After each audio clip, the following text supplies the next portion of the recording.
¿Está el vídeo? ¿Sí? Bueno. Un momento, hay un banco volando. Vale, venga, va, retomamos. Segunda parte.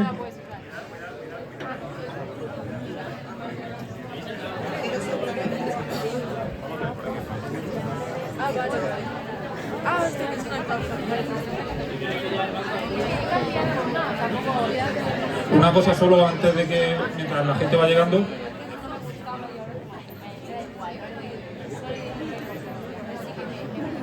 Vale, como veis esto se organiza así sobre la marcha todo. Recordad que justo cuando terminen tenemos un turno de preguntas que puede ser lo amplio que queramos. Podéis estar haciendo preguntas aquí hasta mañana a las 7. Tampoco pasarse, ¿eh? Eso. Y luego el sorteo, ¿vale? Por aquí hemos dejado ya los productos como en la teletienda. Y acordaos de los papelitos, guardadlos porque va a ser un sorteo. Venga, ánimo.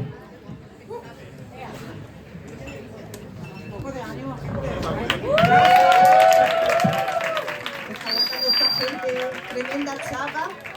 Vale, ya queda la parte más corta, ¿vale? Y es un poco también la parte más personal, porque nosotros miramos a la literatura, aprendimos todas estas cosas de los cerebros y dijimos, ¿cómo es posible este suceso, no? Como si está tan claro que esta idea, ¿no?, de que el cerebro de hombre, el cerebro de mujer, si la evidencia deja tan claro que eso no existe, ¿por qué está tan instaurada esa interpretación, no? La vemos en los medios de comunicación, pero también lo vemos en el mundo académico, que está ahí a hierro asentada.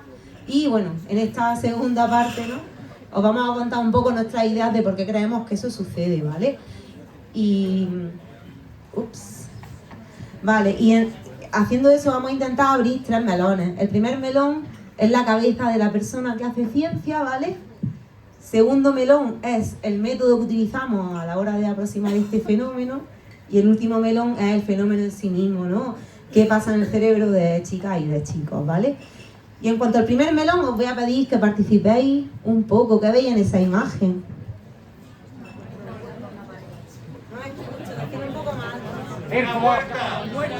Puertas. Puertas, sorprendentemente algo que escucho un montón y nunca entiendo por qué. Vale, ¿veis como la típica puerta? ¿Algo más? Círculo. Cuadrado. Levantad la mano lo que veáis cuadrado. Círculo.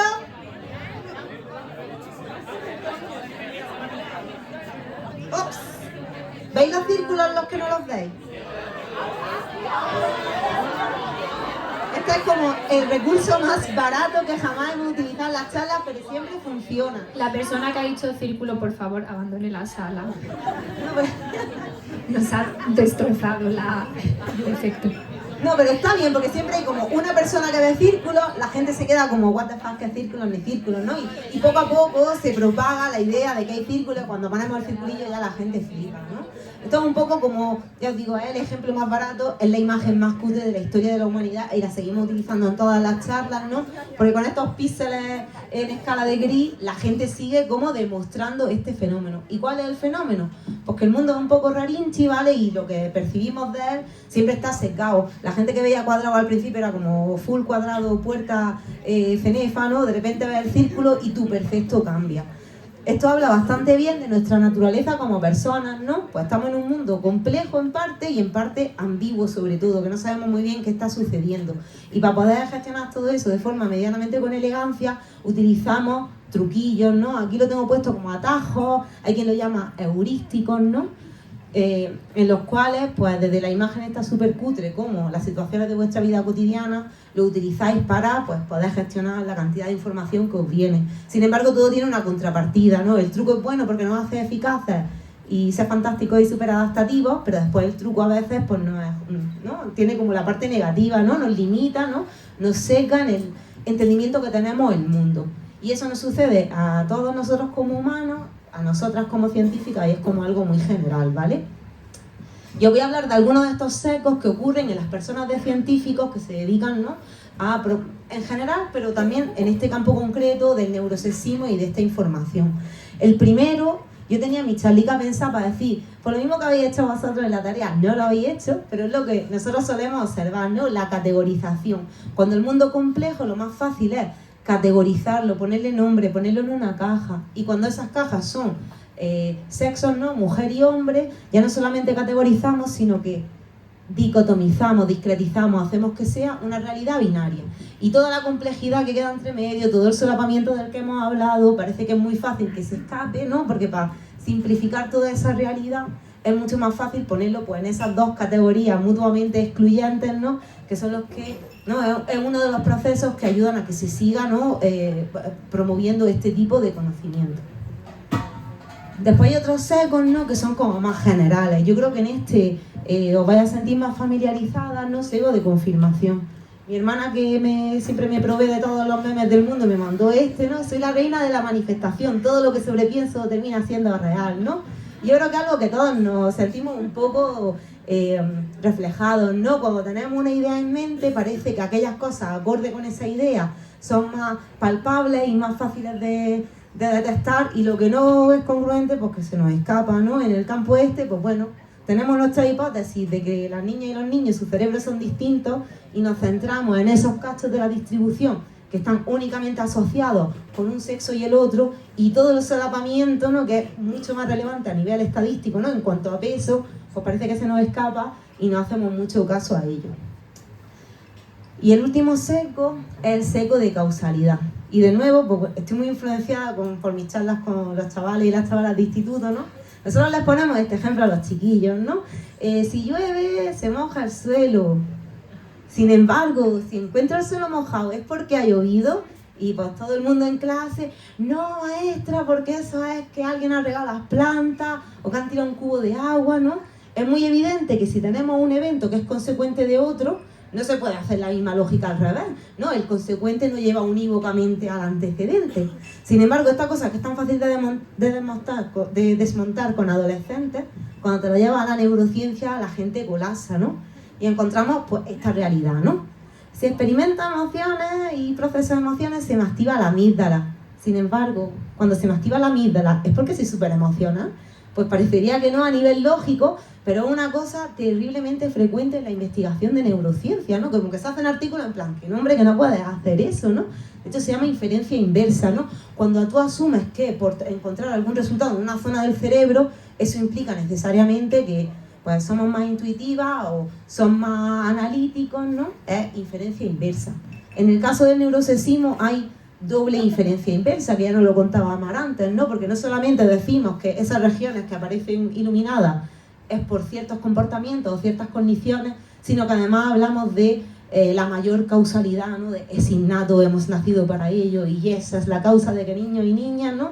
Es al fin y al cabo una falacia lógica. Y todo esto pues no se da en el éter, ¿no? Los psicólogos estudiamos este tipo de secos en situaciones muy raras en el laboratorio, la verdad. Pero lo cierto es que se dan en la vida real, donde no solamente podemos aislar estos procesos cognitivos, sino que tenemos un sistema de creencias más general, ¿no? Pues por ejemplo, si yo tengo un sistema de creencias de que las mujeres son empáticas, pues todo eso va a actuar como una gasolina, ¿no? Que alimente cada uno de estos secos o procesos cognitivos. Entonces, en resumen, de esta parte, pues la ciencia está hecha por científicos, ¿no? Y esos científicos, esas científicas son personas que, igual que todos nosotros, están sujetas a sesgos y a creencias. Y de forma muy breve voy a hablaros un pelín de ciencia, ¿vale? Que de nuevo, si hay alguien que esté interesado, tirad por ahí porque es que es súper interesante. Todas las cosas más estructurales, ¿no? Que gestionan cómo los científicos hacemos nuestra labor, ¿no? Y es que, bueno, pues la ciencia se sabe, las personas somos como somos, tenemos esos sesgos, que menos que tener unas prácticas rigurosas que nos permitan obtener contenido de calidad que esté libre de todas esas tramboliqueces que tenemos en nuestra cabeza. Sin embargo, no podemos olvidar que el uso de esas herramientas y prácticas buenas de la ciencia dependen de decisiones, que a veces son decisiones individuales y otras son decisiones un poco más colectivas, ¿vale? Y que si utilizamos malas prácticas, pues eso al fin y al cabo va a introducirnos cierta contaminación en los datos que obtenemos. Aquí os he puesto algunos ejemplos de ellos, ¿vale? Están como por los pecados de la ciencia del día a día que mucha gente comete, pues sin tener muy mala intención de ello. Pero bueno, puede ser que hagamos un experimento y llevemos a cabo malas decisiones metodológicas. Cojo una muestra muy pequeña, pues me equivoco con las decisiones de análisis, ¿no? Pues como decía Mar, es que el tamaño de una región depende del tamaño del cerebro, y la lío parda con cómo yo corrijo, ¿no? Hay como errorcillos que pueden surgir en muchas investigaciones y que no son específicos de este campo. Pero después hay otros que tienen mucho que ver con este campo, ¿no?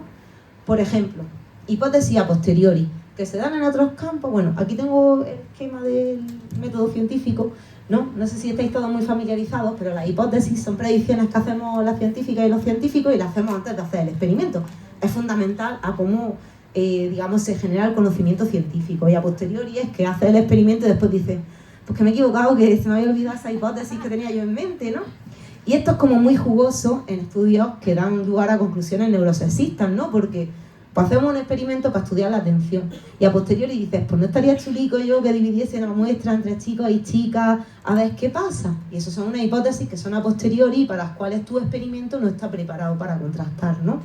También existe cierta presión institucional a que la gente haga ello. Esa presión sale de muy buen lugar, ¿no? Porque las mujeres en sí mismas han estado alejadas de la ciencia, a nadie le ha interesado nada de lo que pasaba con nosotras y la presión, hay una buena motivación detrás, pero puede tener una consecuencia un poco negativa de que gente empiece a estudiar diferencias de sexo en estudios y en marcos teóricos que ni pinchan ni cortan. Y como tercer tipo de mala práctica que puede ser más o menos relevante en este campo, ¿no? Aquí tengo los términos en inglés, ¿no? El cherry picking, que es coger cerezas, ¿no? Y también lo tengo traducido al refranero español, el que la sigue lo consigue, ¿no? Y eso básicamente quiere decir que yo tengo una hipótesis alimentada por mi sesgo de confirmación, intento buscarla sí o sí, ¿no? Pues los hombres y las mujeres se diferencian en el cíngulo anterior. Y me encuentro esto, la gente que está detrás no lo vaya a ver muy bien, ¿no? Pero bueno, de toda la vastedad del cerebro humano me encuentro este diminuto y bonito clúster de activación, que lo tengo aquí con los brilli, ¿no?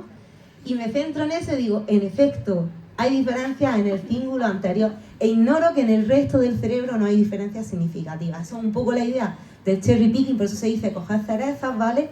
El otro término, el p-hacking, quiere decir que para eso he hecho todos los test estadísticos que se me han ocurrido habido y por haber hasta que da con ese significado, ¿vale?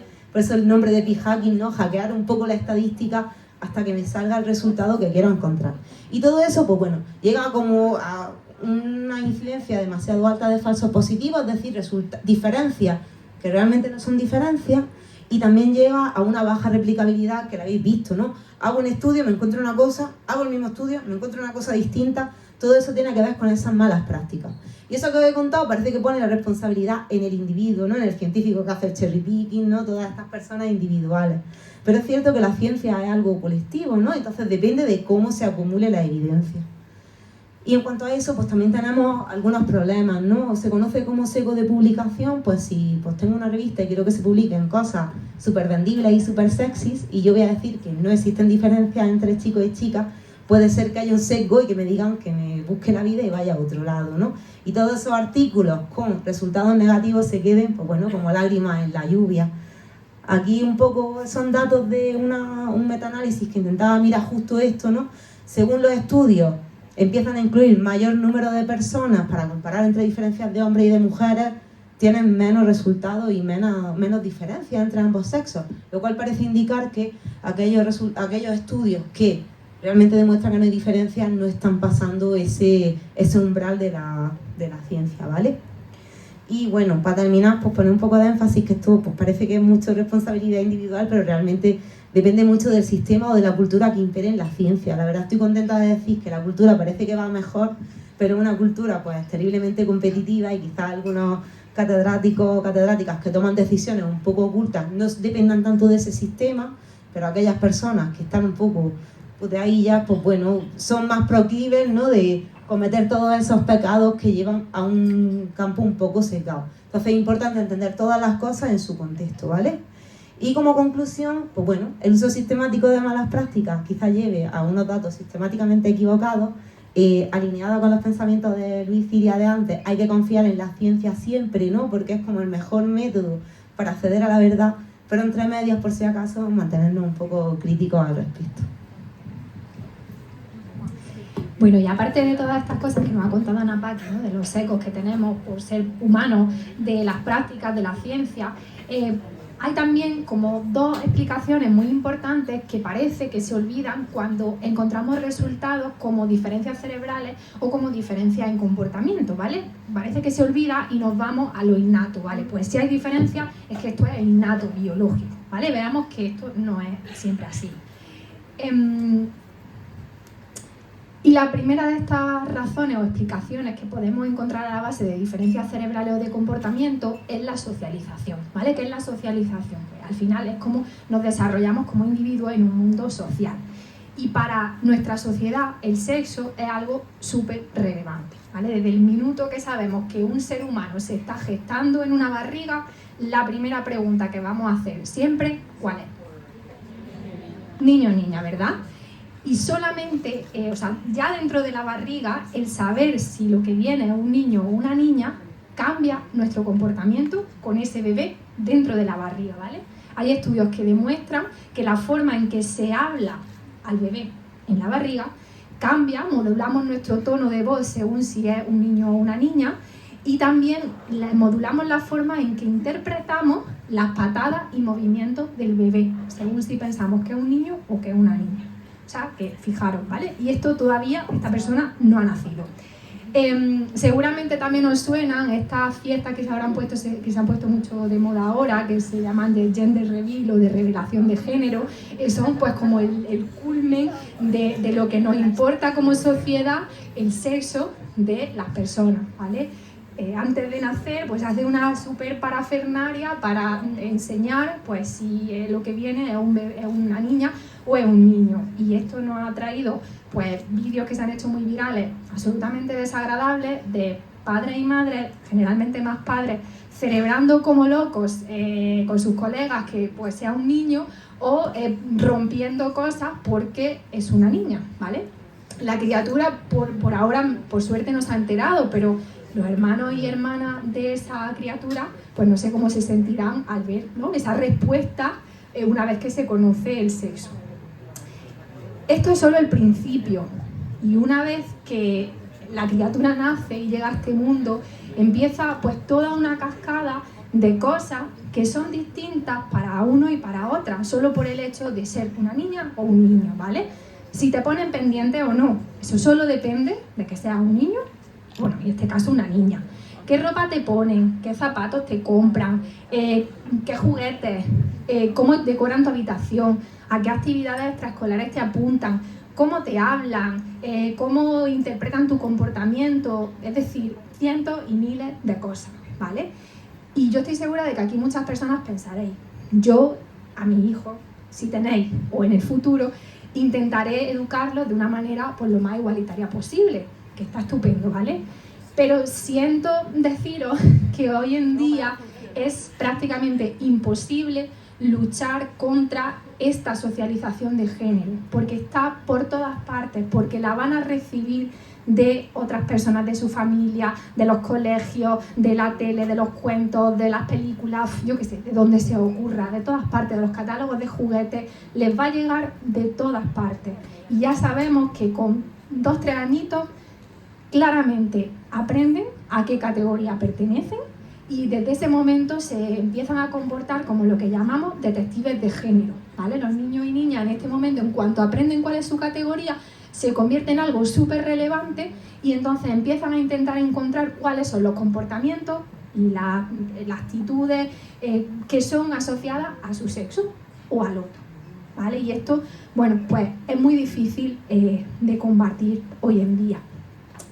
Y os quería también un poco enseñar otro tipo de socializaciones de género que a lo mejor no son tan evidentes como la ropa, o que sobre todo que a lo mejor pensamos, bueno, pues la ropa es más fácil de combatir, pues yo le pongo una ropa un poco más neutra, no, los juguetes, pues yo le doy muchas opciones para que elija, pero hay otros tipos de comportamientos que son un poco, o sea, son más sutiles, pero que son muy, tienen una incidencia muy grande, ¿vale?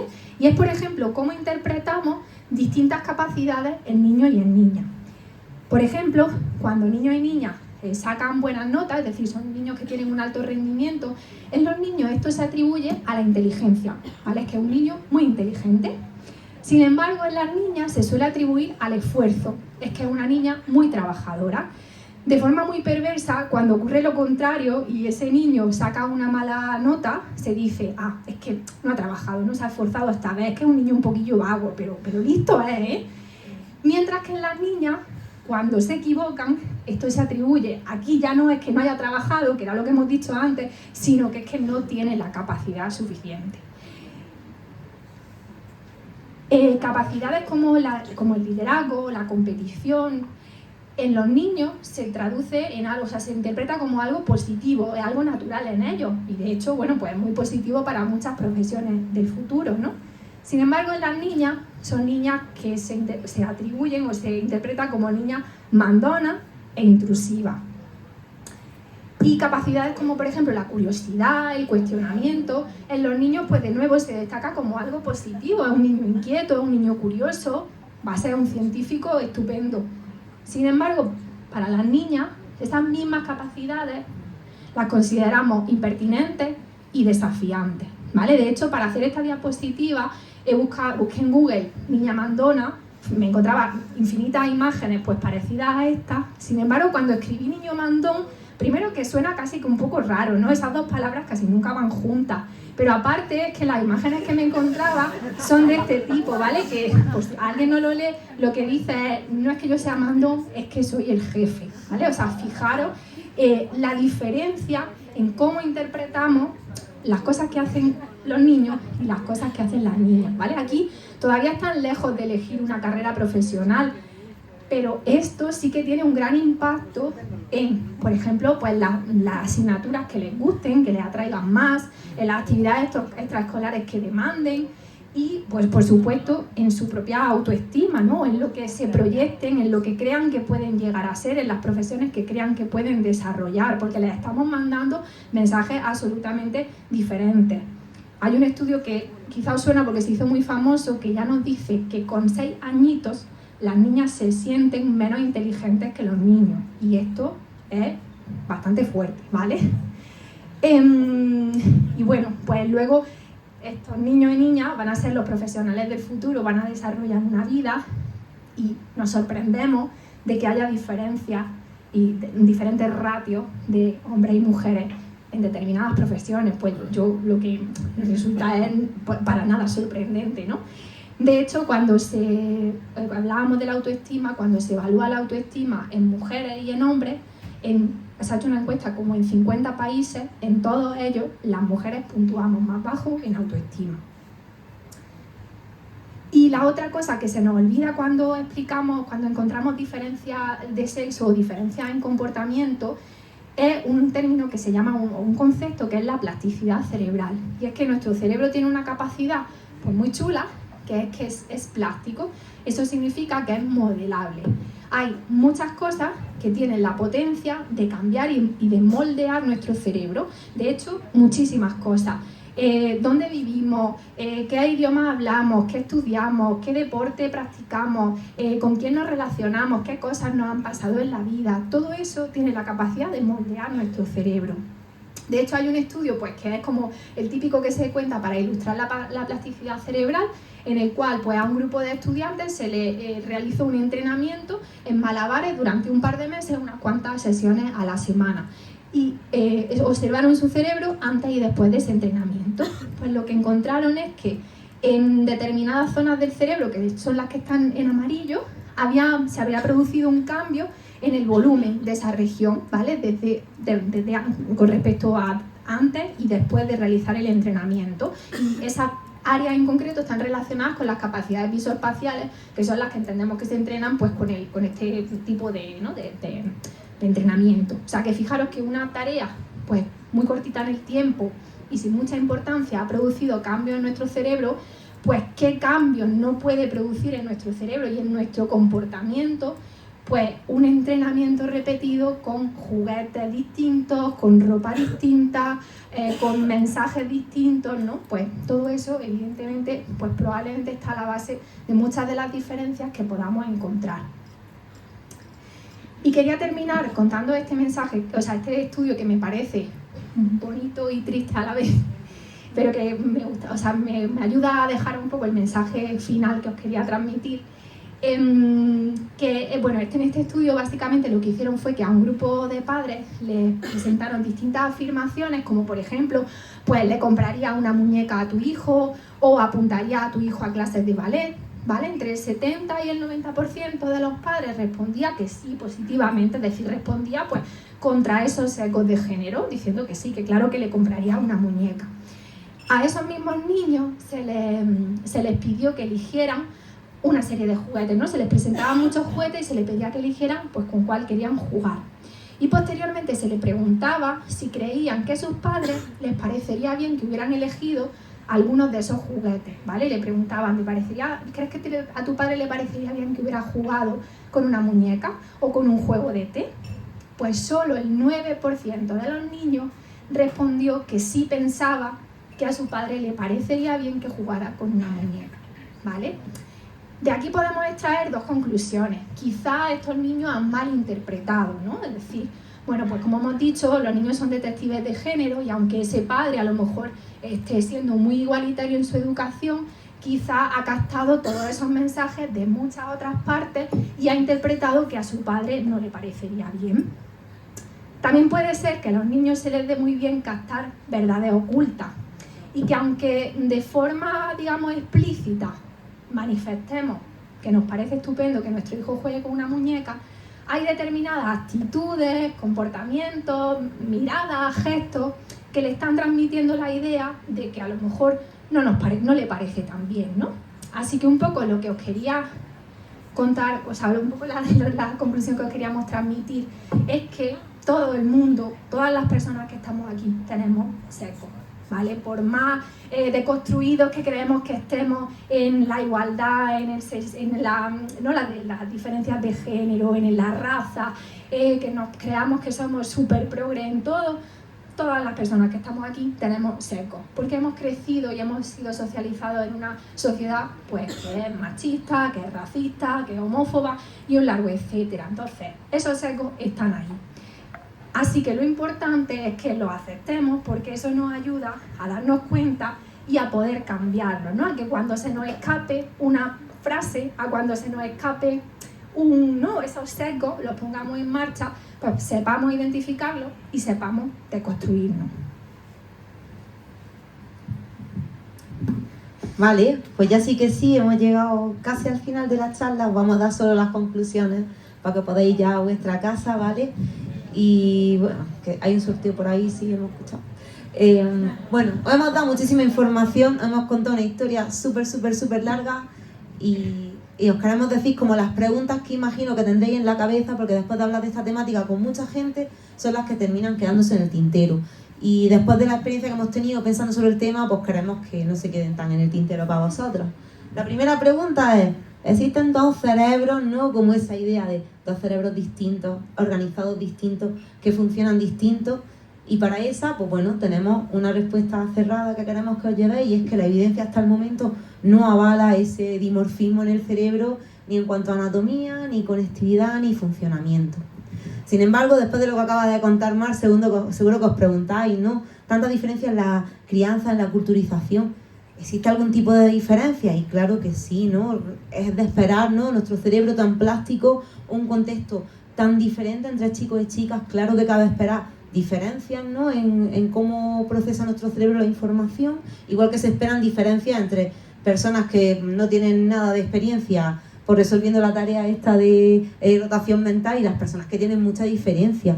Lo que queremos decir es que ese efecto de la culturización pues no es tan, digamos, dicotómico y tan simple como nos han intentado hacer creer hasta el momento, sino que es algo mucho más complejo y mucho más dependiente, ¿no? De pues, esos factores culturales.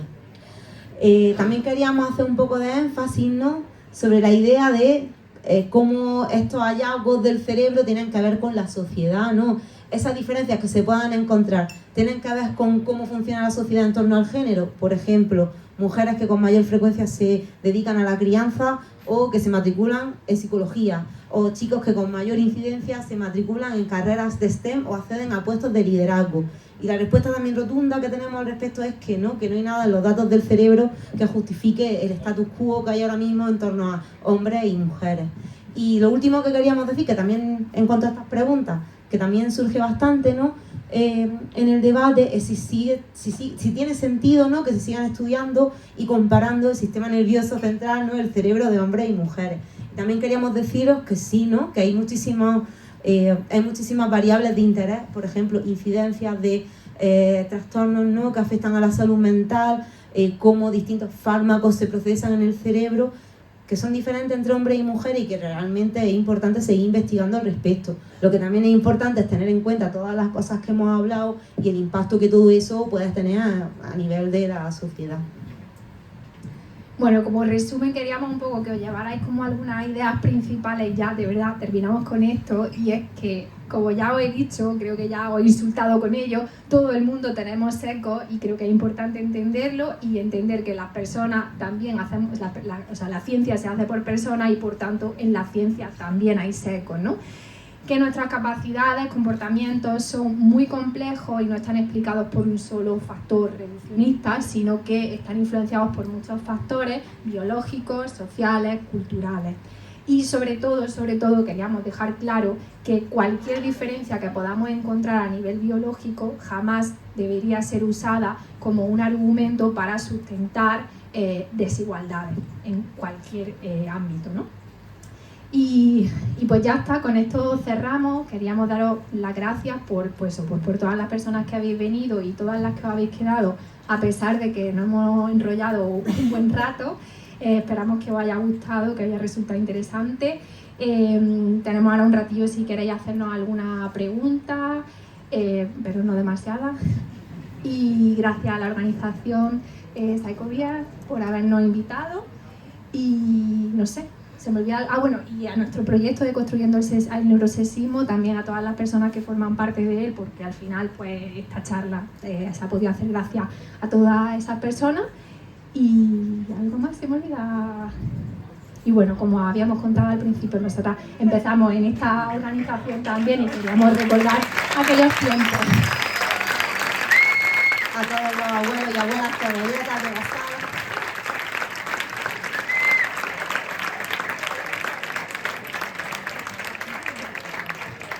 Pues sí, muchas gracias a todos y a todos por aguantar hasta el final, y si tenéis preguntillas es el momento de que...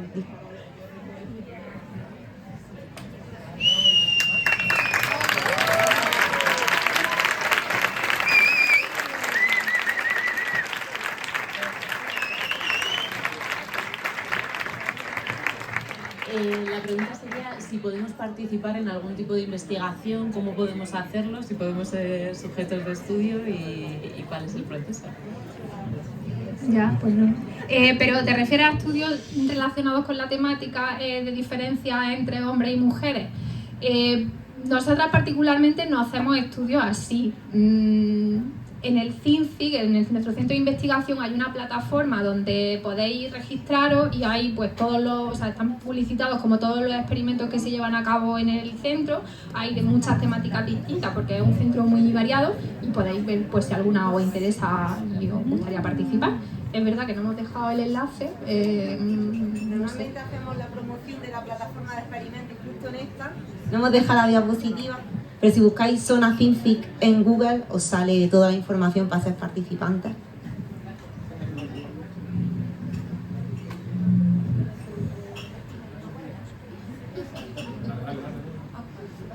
Hola. Que habéis hablado de las estructuras anatómicas, pero que es algo más novedoso de las redes neuronales. Y de todo ese tema que es mucho más complejo. De eso, por ejemplo, en cuanto a lo que se refiere de la degeneración del envejecimiento, en cuanto a ambos géneros, ¿se ha encontrado algo o habéis encontrado algo que tenga que ver sobre ese tema de la diferencia de ambos géneros en cuanto a su envejecimiento? De si a nivel anatómico no hay ninguno o no lo suficiente para que sea relevante. En cuanto al envejecimiento y todo eso, ¿se podrían desbancar las teorías que están actualmente? Nosotras, en cuanto a esto, hemos hecho el disclaimer al principio, ¿no? Porque teníamos mucho síndrome de la impostorcilla. No nos dedicamos a investigar diferencias de sexo, ¿no? Entonces nos hemos centrado como en los ejes más, digamos, convergentes, ¿no? De anatomía, funcionamiento, conectividad y todo, además casi todo en población normal, nada de poblaciones clínicas. Y es verdad que en envejecimiento, si te doy una respuesta, me la voy a inventar sobre la marcha, porque yo al menos no tengo ni idea al respecto. Creo que los principios que hemos contado es algo muy convergente, independientemente del foco en el que tú pongas la vista, pero creo que para poder darte una respuesta buena tendríamos que profundizar, ¿no?, en cómo el envejecimiento interactúa con el sexo a la hora de organizar estructuras cerebrales. Es una respuesta honesta. Muchas gracias. ¿Tienes algo que decir tú que cogió el micro?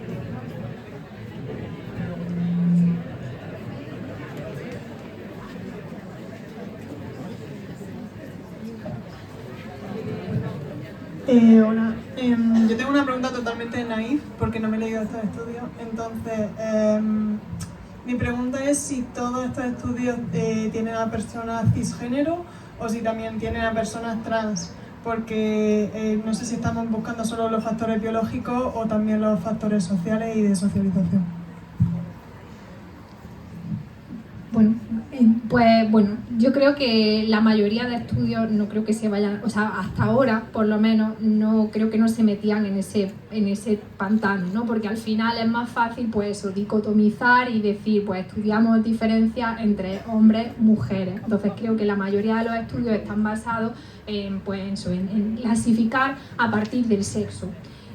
Probablemente ahora, ¿no?, a raíz un poco de que estamos hablando más de ese tema, probablemente están surgiendo estudios que también intentan encontrar diferencias, ¿no?, entre personas trans, pero la verdad que yo, igual que decía Ana Paqui, en ese tema no hemos ahondado.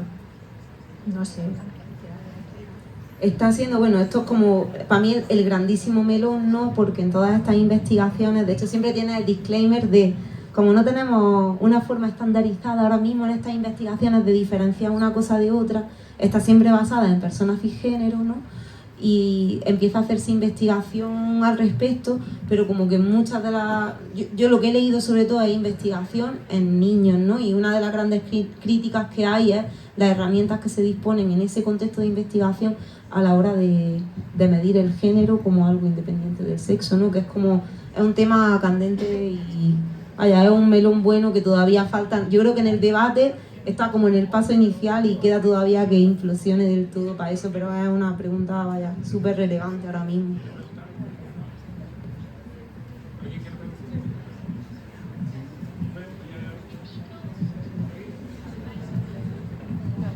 Hola. Tengo una pregunta. A ver, yo estudié que...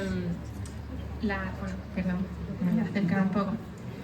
Que se ha visto tanto tanto en mujeres como en homínidos, que las hembras a la hora de hacer cierta interacción, sobre todo cuando es física, liberamos a nivel de neurotransmisores más oxitocina, con la idea de fortalecer el vínculo y tal, y la idea era para perpetuar la especie con nosotras por el hecho de quedarnos embarazadas con a nivel crianza, y tenía curiosidad de si eso es así o qué pensáis, no sé. Bueno, está súper guay también que salga ese tema, ¿no? También lo hemos debatido, bueno, además de institutos a dar la chapa, hacemos grupos de discusión entre nosotras, ¿no? Y leemos, ¿no? Hacemos como club de debate y demás.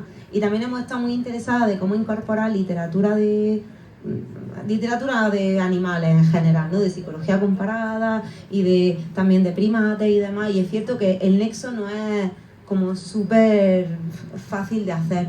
En general yo, que soy una persona así que me gusta ser humilde, ¿no?, diría que no es mi campo y tampoco te puedo dar respuestas muy de peso, ¿no?, como en el campo que hemos estado hablando, pero también creo que en ese tipo de literatura, ¿no?, hemos estado debatiendo ejemplos de cómo pues, los mismos sesgos que se encuentran en la neurociencia, no, yo creo que en general hay como una inercia en que cuanto más biológico sea algo, ¿no?, más lo queremos para hacer esas asunciones de esto es innato, ya nacemos con eso, ¿no?, así venimos, ¿no? Entonces, en cuanto a esa literatura, pues honestamente no tengo maldita la idea porque cae muy fuera del el alcance de a lo que yo me dedico.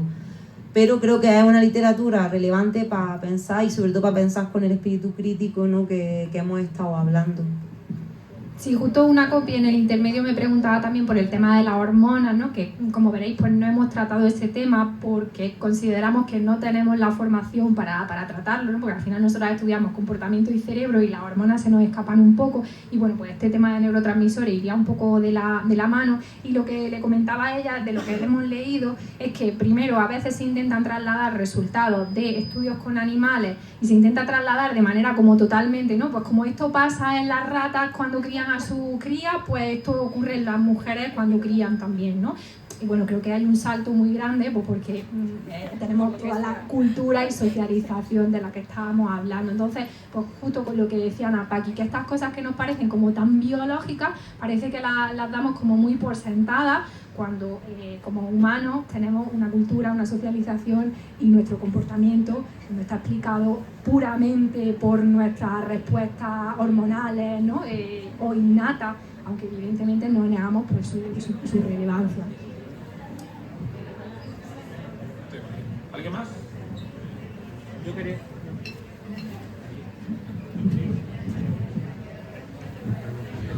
Gracias. Una sola pregunta que me intriga un poco. ¿Por qué no lo combináis con un estudio antropológico y sociólogo cuando estáis hablando mucho de cultura, de sociología, de igualdad, de autoestima? ¿Por qué no invitáis un filósofo, un sociólogo, un antropólogo para completar un poco vuestro estudio y tener algo más, digamos, complejo y completo en un ámbito que es bastante, sí, complejo, complicado, para solo tenerlo a nivel científico, ¿no? Sí, pues sería súper interesante, la verdad. Pues nos hemos quedado en esta parte, que es la parte que nosotras controlamos, y es verdad que invitar a otra persona, pues quizás hubierais tenido que acampar aquí y pasar la noche. Entonces, pues le lanzamos esa idea a la organización para que pues plantee contrastar esta charla con alguna persona que nos aporte cosas e información sobre esos campos que son también súper interesantes. Como detalle, una de las cosas que más me gusta de esta temática es que igual que está el neurosexismo, está lo que sea sexismo en muchos campos de la ciencia, ¿no? Nosotros empezamos a centrarnos aquí, pero en otros campos empieza a haber como ese mismo movimiento, ¿no? De deconstrucción del conocimiento que se tiene hasta el momento, una vez que pones la óptica feminista ¿no? de por medio, y a mí al menos me resulta muy interesante ver pues como ese conocimiento que estaba súper sentado, ¿no? Se deconstruye, ¿no? Y creo que es súper interesante lo que dicen, ¿no? Ves también desde esa óptica. De hecho, acabo de recordar que estuvimos a Marga Sánchez hablando justamente de una temática bastante similar, ¿no? No era totalmente la misma, pero era como la idea que tenemos de cómo mujeres y hombres éramos en la prehistoria y demás, y cómo también esto se está deconstruyendo porque todo ese conocimiento se había construido desde sesgos, desde nuestros sesgos culturales, ¿no? Y esto fue una charla muy interesante, de que eso que nos cuentan de las mujeres estaban recogiendo fresas y los hombres cazando, pues que parece que no es así. Así que algo similar. Aquí hay una pregunta, aquí delante. No vemos un carajo, ¿eh? Sí, bueno, os han preguntado por el estudio en personas transgénero. Si yo ya te pregunto por otras identidades de género, no binario y tal, pues ya me manda la mierda, ¿no? Pero sí os quería preguntar, o más bien, no sé, plantear, si se emplea otro paradigma a la hora de observar este tipo de diferencias, no tanto, como decir, sexuales o del sexo, sino como un gran mapa de posibilidades del ser humano, como puede ser en otros campos de la biología humana, ¿no? Ya está, era simplemente esa idea. Espérate, no dejes el micro. Detalla. Perdón. No, pero ¿a qué te refieres exactamente? A ver si te entiendo. Pues, si bien existen pues esos dos campos de XX o XY, es un ejemplo, también existen esas posibilidades de intersex y bueno, también, pues no me acuerdo si era una especie, claro, vienen categorizados como hombres, pero que tienen, pues no me acuerdo si eran XXY, XX, una cosa así, y al final esos individuos que son sexualmente, ¿no? Entonces a la hora de estudiar este tipo de diferencias de cerebro, al final, a la hora de plantear la pregunta, creo que se puede plantear de otra manera, ¿no? ¿Qué posibilidades de diferencias de cerebro hay en la especie humana, si bien existen dos grandes extremos que pueden ser mujer y hombre, ¿no? Creo. Ahora ya te entendió mejor. Sí, como dices, también la gente que es intersex también se ha utilizado mucho, ¿no? en este contexto, ¿no? Para un poco intentar desligar sexo y género, ¿no? Es cierto que no es la literatura que más abunda, porque la literatura que más abunda es como la que hemos contado, pues metemos a 100 estudiantes de psicología en el escáner y vemos qué pasa, ¿no? Qué es lo que está más accesible. Sí que se ha utilizado esa literatura, o sea, ese tipo de casos. Sí, también, por ejemplo, se han utilizado algunos casos especiales, ¿no? No recuerdo exactamente cómo se llamaba, pero es un síndrome especial, ¿no? La hiperplasia, en el cual se segrega, es una mujer, pero se segrega mucha más testosterona. Entonces, ese tipo de ejemplos pues se han utilizado para hacer, pero claro, son investigaciones como específicas de eso, que se utilizan para crear como una hipótesis muy concreta, pero no estudios como a nivel ya más como de muestras, ¿no? Porque es verdad que es más difícil acceder a ese tipo de muestras. Entonces, se han utilizado pues eso, para responder a preguntas muy concretas, aprovechando esas circunstancias biológicas. Igualmente también, ¿no? Con lo que decía, a mí me resuena mucho pues eso, con lo que os contaba de la teoría del mosaico, ¿no? De poner el énfasis más, ¿no? en la variabilidad, ¿no? Que al fin y al cabo, pues como científicos, al menos científicos en psicología, la variabilidad individual es lo que nos jode los resultados, ¿no? Queremos sacar esas verdades universales, ¿no? Pero esa aproximación precisamente pone el foco en lo contrario, ¿no? De quizás esa idea de hacer esas dos categorías tan extremas, nos estamos perdiendo por realmente lo más frecuente, ¿no? Sorteo. Última pregunta. Hola, perdón. Es que en una de las últimas diapositivas dijisteis que sí que existen diferencias entre sexo y género en la anatomía de funcionamiento del cerebro. Entonces, no tengo muy claro si eso viene como determinado de nacimiento, o es que la influencia social y cultural puede influir de alguna manera en la estructura del cerebro, las conexiones, no sé. Yo creo que un poco lo que queríamos decir es justo lo contrario, ¿no? De que, pues teniendo en cuenta las diferencias sistemáticas que hay en crianza, en culturización, ¿no? En la influencia que recibimos chicos y chicas, y teniendo en cuenta también la capacidad plástica del cerebro, pues cabe esperar, ¿no? Que en algunos parámetros pues se encuentren diferencias, ¿no? Al mismo tiempo que si sencillamente coges mujeres y hombres a cascoporro, esas diferencias parecen un poco más esquivas, si tú tienes en cuenta, ¿no? Cómo esa culturización a cada uno, ¿no? Pues algunos a lo mejor nos pesan más unos estereotipos, algunos nos pesan más otros, ¿no? Si tú tienes en cuenta eso, cabe esperar, ¿no? Que sabiendo que el cerebro es plástico, que suceda algo cuantificable. A eso nos referíamos. Sí, que realmente tu pregunta, que es súper interesante, es la pregunta del huevo y la gallina, ¿no? Es que tenemos muy pocas herramientas para responder a esa pregunta, porque tú estás ya viendo los cerebros cuando esa persona evidentemente ya ha tenido una experiencia de socialización. Entonces, saber si eso era innato o si eso es cultural o aprendido, pues eso, es la pregunta del huevo y la gallina. Venga, sorteo.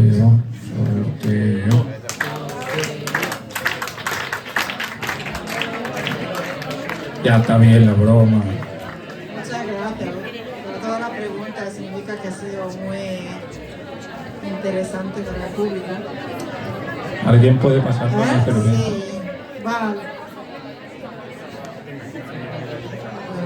Mientras Luis se captura la cerveza, vale. Sí.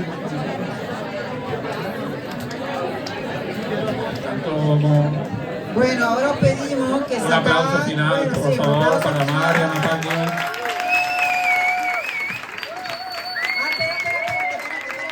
Espera. Sorteo.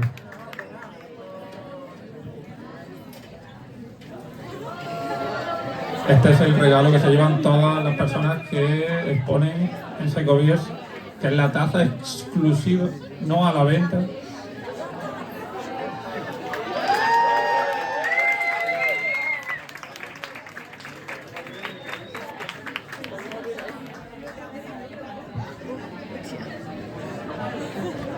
Venga, ahora. Sí, no, primero tenéis que sacar todos los rollitos con meses, los números. Yo también tengo los míos. Cada uno el suyo, ¿eh? Espera que- Yo me he tomado más de 25 cervezas y solo tengo uno. Se nota. El 123 tengo yo, para que luego no, que no haya turno, ¿eh? No, los tickets tienen un número, ¿verdad? Vale. Vamos a hacer... ¿Cómo se funciona? Ok. Ahora. Las posibles diferencias biológicas. Venga, entonces. Bueno, todos los pop-ups. Vamos a sortear la... Ah, no se ve. Espera. Hostia. ¿Ya? Espera un poco. Soy un poco compleja. Vale. Gente con doctorado que no sabe manejar el PowerPoint. Que yo no uso el Mac. ¿Ahora se ve? Sí, se ve. Vale. Venga, entonces, primer regalito, la tote bag. Vamos. Vale, vamos. Oh.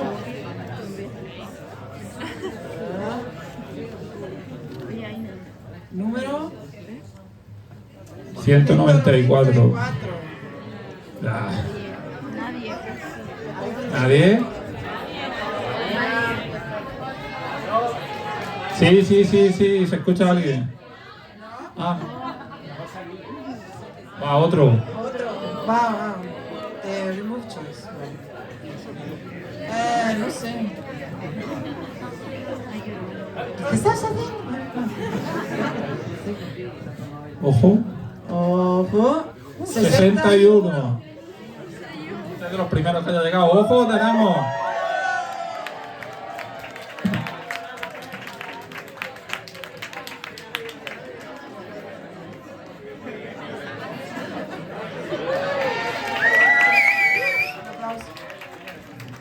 Venga.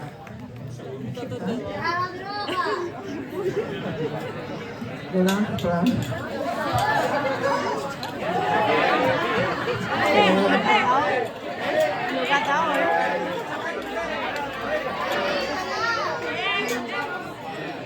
Venga. Bueno, segundo Me quedan más, regalo me del quedan más. sorteo. Vamos con el libro. El libro de Gina Rippon, El género y nuestros cerebros, para profundizar lo que habéis Esta noche hay que aprendido hoy. leérselo entero. Al que le toque tiene que leerse. Todo. Y mandarnos un comentario. No usar chat GPT. No.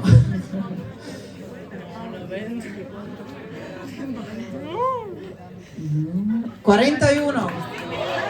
¡Ojo! Ah, bueno. Demasiada cerveza. 4-1, ¿eh? 4-1. ¿Sí? Sí.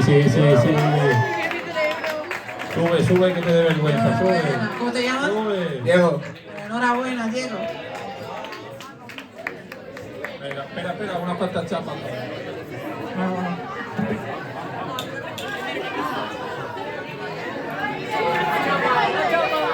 Hay que lanzarlo.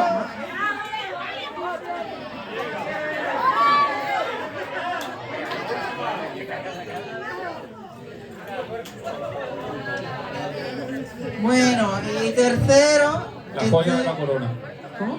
La joya de la corona. Ya. Este modelo tan bonito de un cerebro proporcionado por. Ah, venga, también tiene.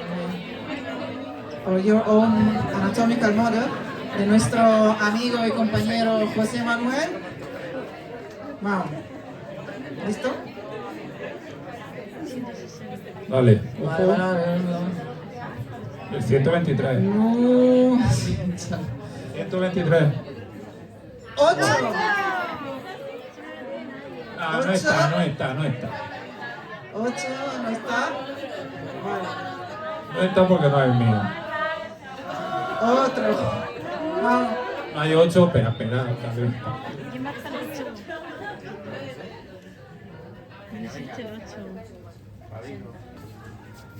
4. 4.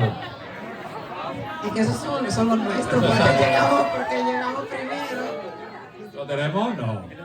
No me puedo creer que sea una palenciano. 4-3, 4-2. Es la hermana de la oponente. ¿Sí? Grande.